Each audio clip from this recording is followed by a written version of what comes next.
Halo, Assalamualaikum warahmatullahi wabarakatuh. Selamat bertemu dengan saya Muhammad Yusufino dari Telogorjo Health Center sekaligus sebagai mentor dari Satu Hari Satu EKG grup Telegram ya. Saya akan sedikit tentang story saya yang kemarin tentang pasien dengan STEMI, apa sih yang harus kita lakukan. Jadi ini pasien usia 50 tahun dengan nyeri dada, onsetnya kurang lebih sekitar 3 jam sebelum masuk rumah sakit. Di sini jelas iramanya sinus berapa kali per menit, kurang lebih sekitar 90 kali per menit, aksesnya normal, PR interval normal, QRS lebar di V1, V2, V6 nggak ada, hipertrofi nggak ada. Maka kita masuk ke langkah ketujuh, yaitu suatu ada koroner apa enggak. Dan jelas di sini teman-teman melihat ada ST elevasi. Ya.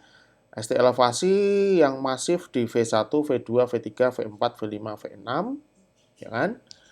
1 dan AVL, dan kita makin yakin bahwa ini adalah suatu STEMI karena satu AVL-nya ST elevasi dan ST depresi di 3 dan AVF. Saya kira teman-teman udah jelas ya masalah reciprocal changes. Jadi diagnosa kita adalah ini adalah suatu dengan STEMI anterior luas. So apa yang harus kita berikan? Ya ini biasanya saya langsung berikan clotting DAPT, double antiplatelet, oksigen kalau diperlukan. Walaupun guideline bilang sih sebenarnya sih nggak perlu kalau saturasi masih baik di atas 90. Tapi biasanya tetap saya berikan meskipun itu hanya 1 liter per menit. Kenapa? Karena ya kultur di Indonesia nggak boleh ya orang chest pain nyeri dada nggak dikasih oksigen nanti malah jadi dianggap malpraktek gitu. Kan repot ya. Jadi dikasih aja 1 liter tapi jangan dikasih masker ya. 1 liter, 2 liter per menit, oke okay, saya kira.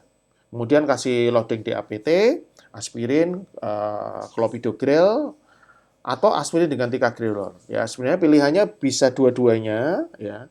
Tapi kalau menurut guideline sih kalau mau kita trombolitik belum bisa pakai tika. Tapi penelitian terakhir sebenarnya ticagrelor juga aman sih pada pasien dengan trombolitik. Kita pasang infus. Nah, ini saya biasanya di UGD sudah saya otomatis saya berikan heparin 5.000 asal pasiennya nggak terlalu kurus ya. Saya berikan heparin 5.000. Dan ini sesuai dengan apa yang di guideline ST bahwa aspirinnya 150 sampai 300, clopidogrel 300 ya. Bisa diberi tika, tapi artinya kalau kita memberikan tika maka risk bleeding juga akan lebih tinggi. Tapi potensinya lebih baik sebenarnya. Kemudian pemberian enoxaparin di awal atau heparin. Kenapa saya berikan heparin? Karena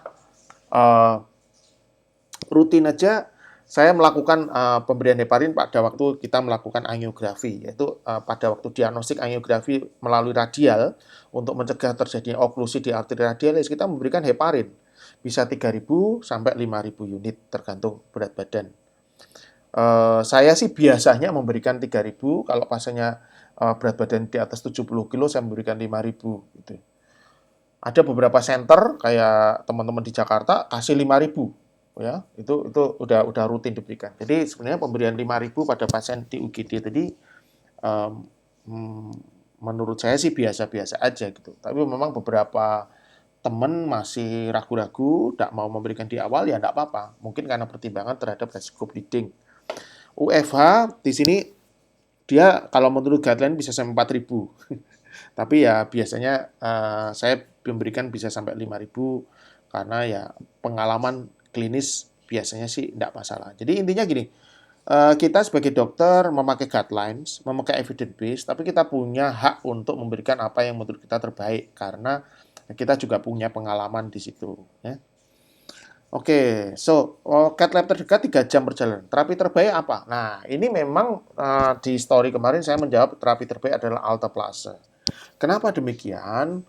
Karena kalau kalian soal ujian itu ya yang benar ini alteplase. Tapi kalau di realitas ya beda lagi ya. Tapi kalau di soal ujian harusnya jawabnya alteplase. Dan banyak teman yang menjawab streptokinase, banyak teman yang menjawab PCI.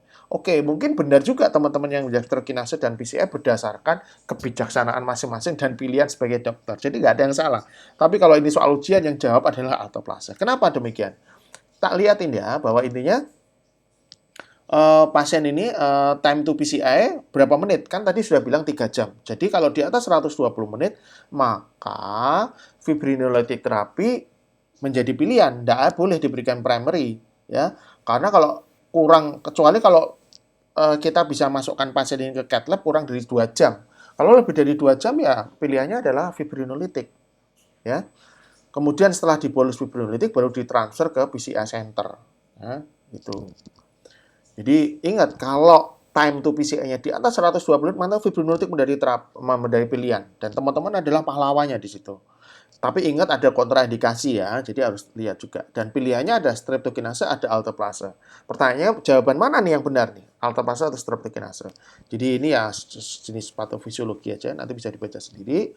Bahwa fibrinolitik itu ada dua ya, fibrin spesifik dan non-fibrin spesifik. Di sini streptokinase, di mana dia tidak fibrin spesifik, ada sifat antigenik, dan lihat patensi rate-nya dari penelitian dia 60-68%. Sementara pada alteplase 73-84%. Jadi kalau guideline EST itu fibrin specific agent yaitu alteplase direkomendasikan di atas streptokinase. Begitu juga dengan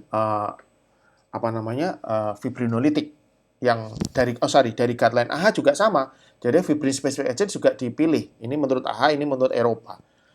Nah, kenapa? Karena salah satunya adalah penelitian ini bahwa di sini menunjukkan bahwa pada ini aja. Nah ini streptokinase dibandingkan dengan alteplase, maka dia lebih baik, TPA is better, menurunkan mortality 6,3%.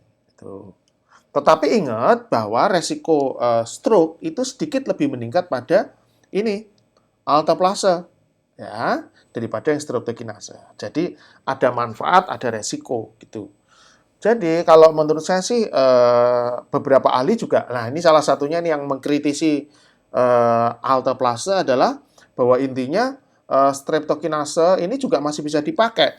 Nah, kalau beliau ini bilang bahwa streptokinase kontraindikasi baru masuk alteplase. Jadi guidelines ada dan kita pertimbangkan, tetapi realnya teman-teman tetap punya hak untuk melakukan yang terbaik untuk pasien. Intinya adalah lakukan yang terbaik untuk pasien. Apa yang Anda akan berikan kalau pasien ini adalah saudara Anda sendiri, paman kita gitu. Aku mau memberikan alteplase atau streptokinase deh gitu. Jadi intinya secara efektivitas bagus alteplase, tapi ingat bleedingnya juga tinggi, lebih tinggi. Jadi tidak boleh, kalau menurut saya sih, saya tidak pernah memberikan alteplase pada pasien yang usia lanjut, yang tensinya tinggi, dan high bleeding risk itu tidak saya berikan. Tuh. Tapi kalau ujian, jawabannya alteplase. Karena guideline yang berarti acuan dari kalau misalnya nanti ada pertanyaan, itu adalah alteplase ya. Cuma teman-teman yang jawab streptokinase juga mungkin saja benar. Ya. Atau PCI juga benar. Pasien ini memilih PCI. Kenapa? Karena waktu ini kebetulan pasiennya dari Kudus, ditawarkan mau dilakukan streptokinase di sana dan disampaikan bahwa ada resiko bleeding. Pasiennya tidak mau. Nah, akhirnya masuk ke rumah sakit kita dan dilakukan primary PCI. Jadi jawabannya apa? Jawabannya akhir pada pasien ini sebenarnya adalah primary PCI. Tapi ingat, kalau ngomong guidelines, ngomong ujian, yang benar adalah alteplase. Oke, saya kira demikian. Semoga bermanfaat buat teman-teman. Apapun yang ada di video saya, apapun yang saya sampaikan di sini, ini tidak boleh menjadi acuan, semata-mata menjadi acuan teman-teman pada waktu melakukan terapi. Teman-teman punya pertimbangan tersendiri, punya masalah tersendiri. Kalau pasiennya alteplase jauh lebih mahal daripada streptokinase. Jadi kalau pasiennya memang tidak punya uang, ya jangan dipaksa untuk alteplase. Jangan dipaksa untuk primary PCI karena jelas cost-nya juga lebih tinggi, meskipun dari penelitian manfaatnya juga lebih baik. Oke, saya kira demikian.